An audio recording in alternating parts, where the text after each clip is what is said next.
God's sake.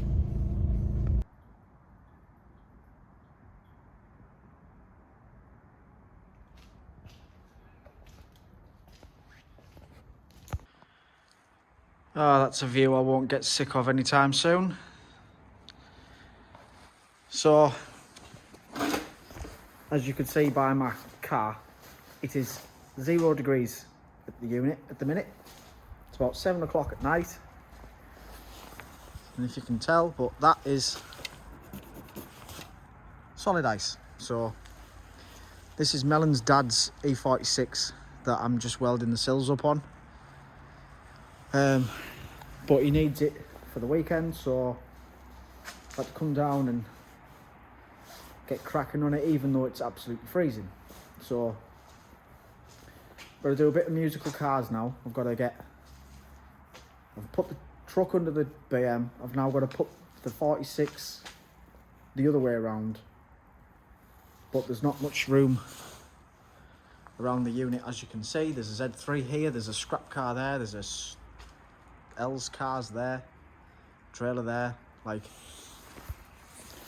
the logistics of parking and stuff is a bit of a nightmare down here, so we'll have a rearrange. But let's see if the 46 starts up. It's the key. Yep, door's frozen.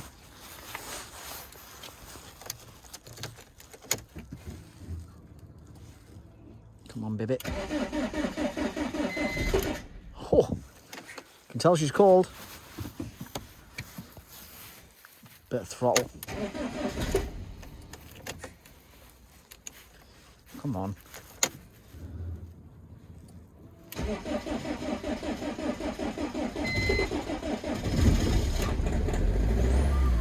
Jesus. She doesn't like the cold.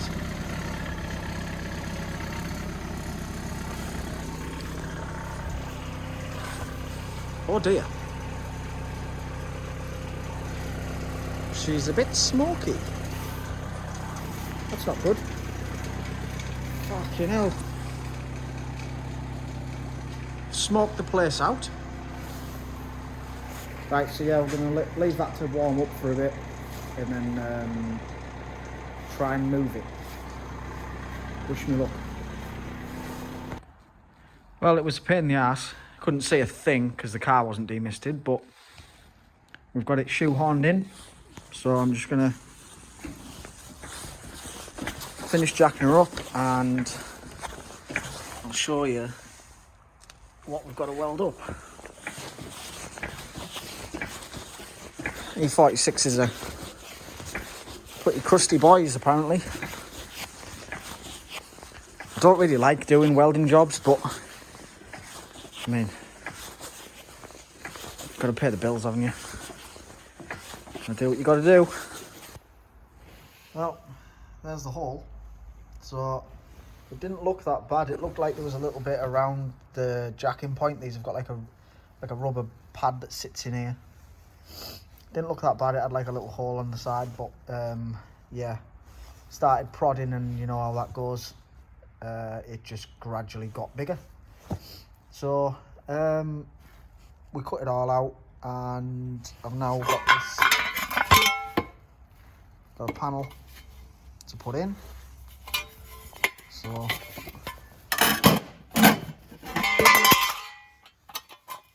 go in something like that. And then we'll weld it all in, and then I'll have to put the slot back in for the jacking pad to go back in. But this isn't anything too, like, this isn't sort of the level I went to with the 28 in terms of metal prep and stuff like that. Like, I'm not trying to spend days of my life doing it, but I've obviously primed the back of the piece that's going in, just to help stop it from corroding. And then all this stuff here that you can see is like, what's it called, wax oil. Just brushed on wax oil to try and help all that stop from getting any worse. But yeah, this isn't like a concourse restoration type deal. It's just Needs to be good and strong for a few more years, so this will definitely do the job. But I need to drill 2 holes to spot weld it to the floor, there and there, and then we can start getting the tacked in. Right, ready to put the tack on. Well, it's to do the spot welds, and then I can start tacking the rest of it on. But I don't know if I've ever gone through my MIG. So it's a Smart MIG 162. It's a good little unit. I just use hobby weld gas. Regulator's broke, but I just kind of do the gas flow by feel / ear, I guess, or weld. But yeah, it's got a good little range of what it can do. As you can see, it gives you like a table for your settings, but I don't really struggle. I mean, I think I've got 0.8 wire in this, and I don't really struggle welding thin stuff. And it does thick stuff as well, so yeah, it's a decent little set. I think they're about 500 quid new. I bought this second hand off one of my mates who has a unit out the back. But yeah, just wanted to give you a quick overview. So we'll start banging some welds on there, putting some metal back in. I'm freezing, but we move. There we go, plates in. So got a bit of cleaning up to do, a few grind a bit of this back and redo it, I think. But it's a patch, end of the day. So we'll finish weld all the gaps up and then put some seam sealer on it and cut the hole out for the thing. Need to do that. I'm quite proud of my little my earth setup here. Quite creative, I thought. So yeah, back to welding. There we go, patches in. Ground the welds back enough, put some primer on it. So I'm just gonna put some seam sealer on it and then stone guard it, which is what I've done to the back. So the back was a much bigger panel, but it's all in, it's solid. So I've just sealed that up with some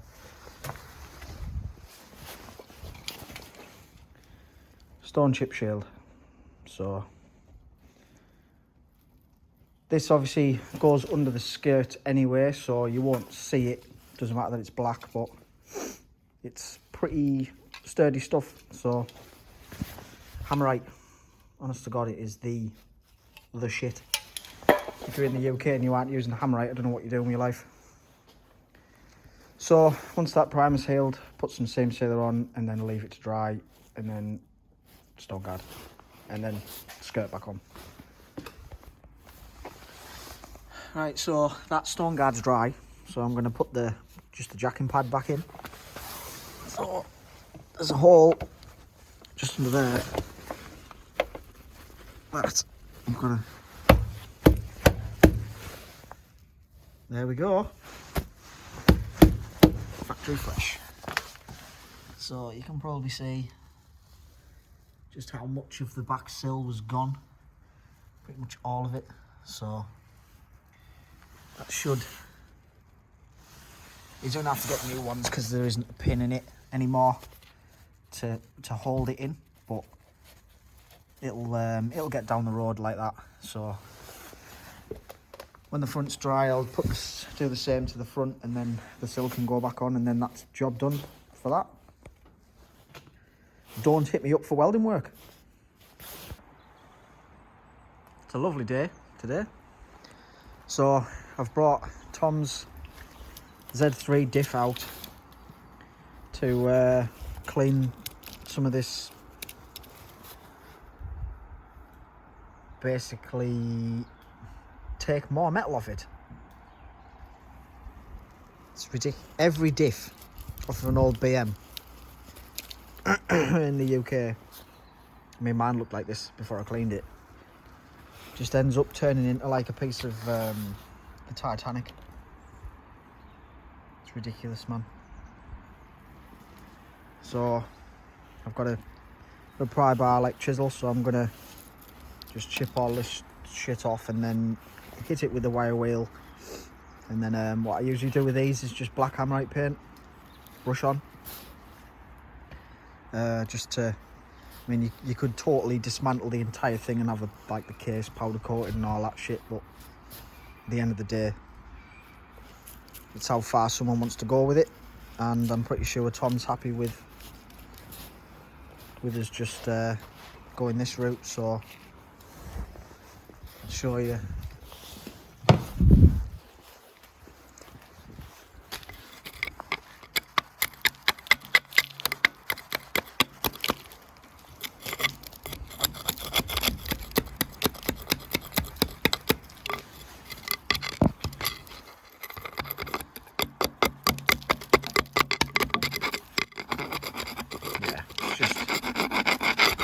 There's no need, man.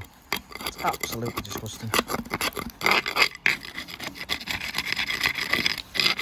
But yeah, this is it's worth doing it this diff because it's the Z328, so it's limited slip 3.2, I think, something along those lines. It doesn't have the tag. Usually BM diffs have a tag on them on one of the cover bolts, but I can't see it, so I believe there's a code somewhere on the body of the casing, but yeah, God knows if it's actually there after it's probably rotted away. So yeah, we'll get this cleaned up and move on to the next. It's looking a bit more like a diff now. Oh, hello. Can you vacate, please? I don't really appreciate your bit. Come on, this way. Go on. No, that way. Yep. Where's the other one?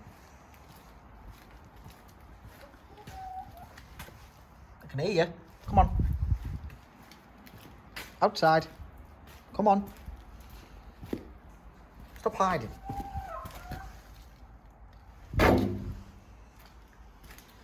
Come on. There she is. This way. No. Fuck's sake. So yeah, I'm having a problem. Got a bit of a problem with the local chickens. I'm going to use a brush.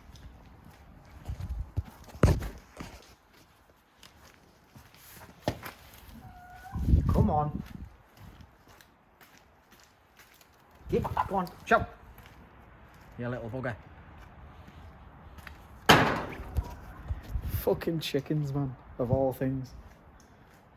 Right, so I've cleaned the diff up. I've just been dismantling Tom's rear arms because we're putting a 5-stud in this. So we're putting the Z3 rear end on. Pretty involved, sort of like a kind of like what I did on the E28. Just refresh everything. But I've got the hubs out.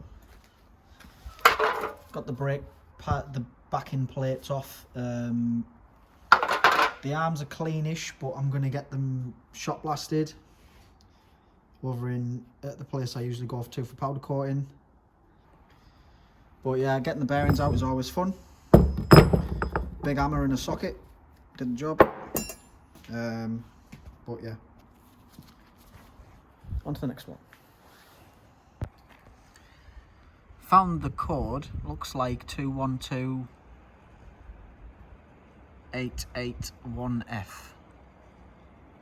Is it 212? Looks like 212. But yeah, that's the casing code, so maybe that'll tell us. We'll do a quick Google and get back to you. But yeah, I've just been using my Milwaukee with a little wire wheel attachment in the drill truck. Still got to clean all the front up, get all this oxidization off it.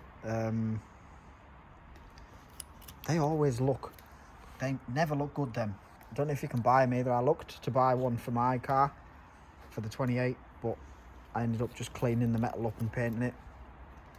But yeah, if I could find a new one, that'd be nice.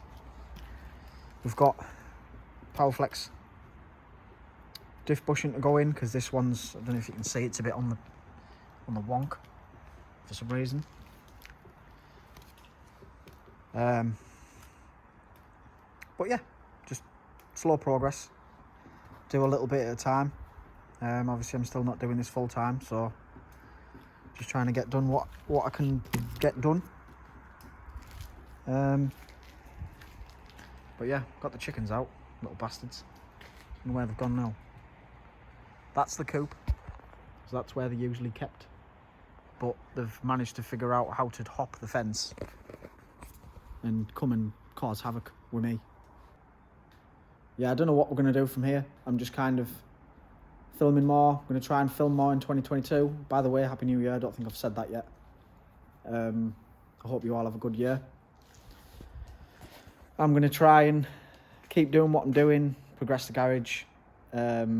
Yeah, I've got my own sort of New Year's resolutions, but I won't do the whole fucking spiel with you about what I'm doing. Hopefully it'll come out in the wash, so yeah, Happy New Year.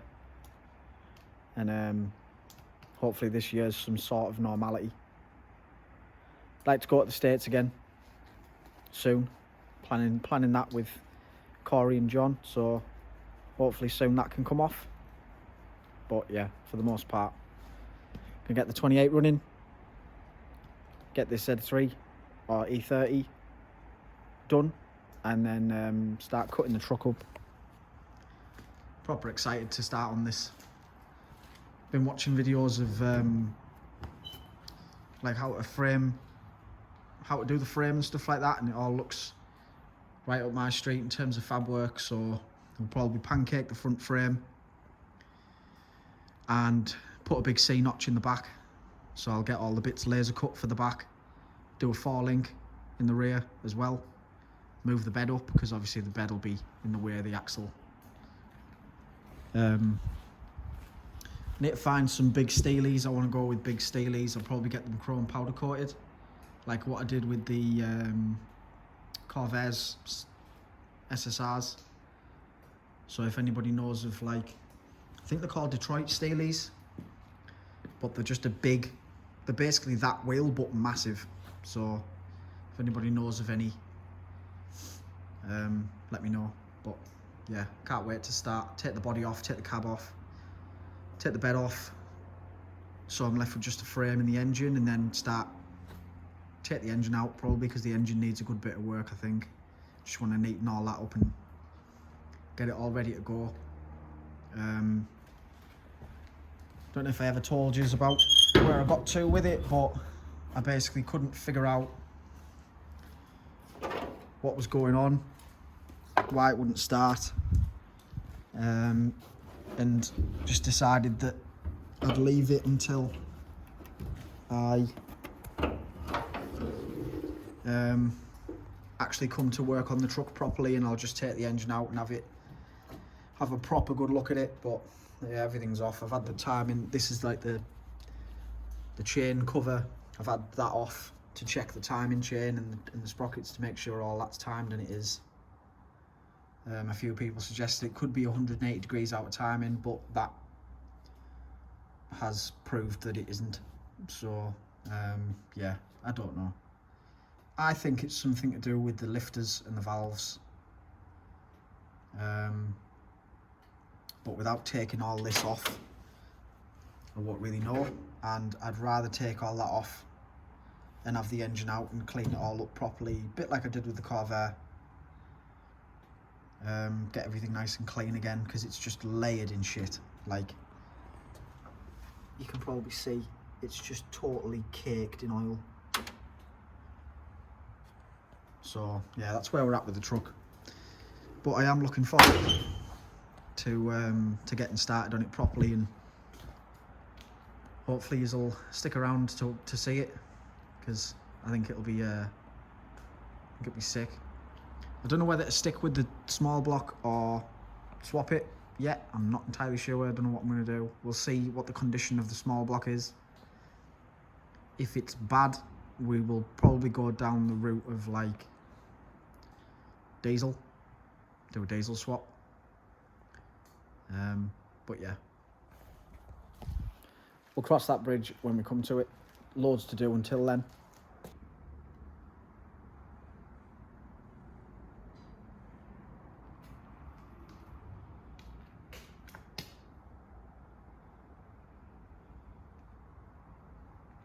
So, the 28 is officially off the ramp.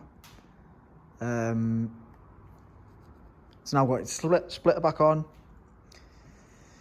I have finished up most of the stuff in the bay now.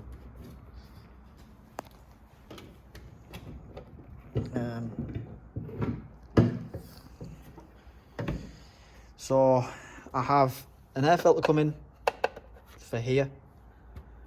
I have ran my washer fluid, so it usually sits here. There's a big bottle here usually, but I've ran it down behind the strut tower, down into the frame rail in here, and then it is now tucked up under there. Just a little kit car screen wash bottle, so that's that job done. And yeah, I'm still having something going on with the airflow meter. So when this is plugged in, when the airflow meter's plugged in, the idle, when it's warm, it fluctuates. It seems to hunt a lot. But as soon as I unplug that, the idle's fine. So I don't know what's going on with that. But I've replaced that AFM with another one, and it's still doing it. So I really don't know, but I'll do some more research and figure that out. I've got sound deadening for that, so I've got new to go on there, but I just need to take the time to take the bonnet off, clean all the old shit off and do that. Tom has borrowed me his MK Motorsport wheels. They are 17 by 9 and 10, I believe. They're pretty big, but they do fit.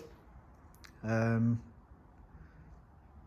yeah, pretty much the only bits left are, I'm probably going to move the battery, or make like a nice bracket for the battery to keep it in here. The mirrors need putting back on, and yeah, I need to figure out that running issue. But other than that, well, I need to sort the interior out as well. Looks absolute state in here. So put my seats back in, hoover the carpets, sort out putting the ECU up in the glove box. Yeah, it's just a bit of a mess at the minute. So we aren't far off. It's nearly done. Big thanks to Tom for borrowing me the wheels. They're pretty tight on the back. There isn't much in there.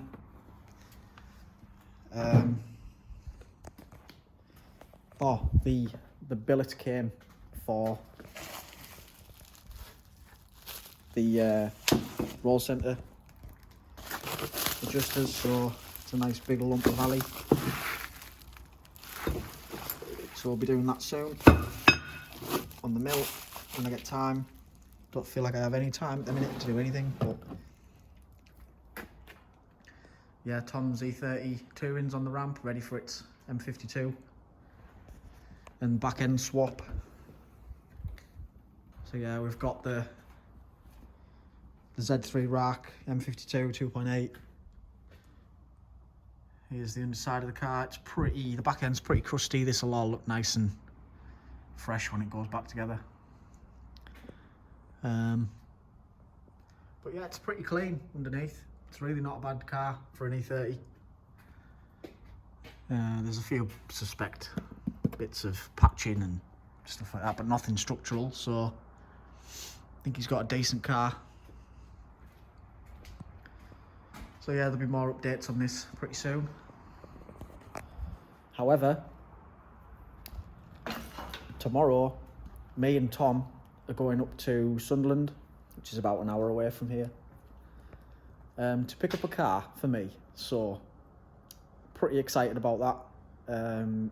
You'll see it in the next few days, I imagine. I'm going to film the whole thing, picking it up and that. So we're going to go get the trailer, get Tom, get the trailer, go up to Sunderland, pick this car up, bring it back, and yeah, pretty excited. Probably have a celebratory burnout. So stay tuned for that. Thanks for watching, and I'll see you very soon with the new car.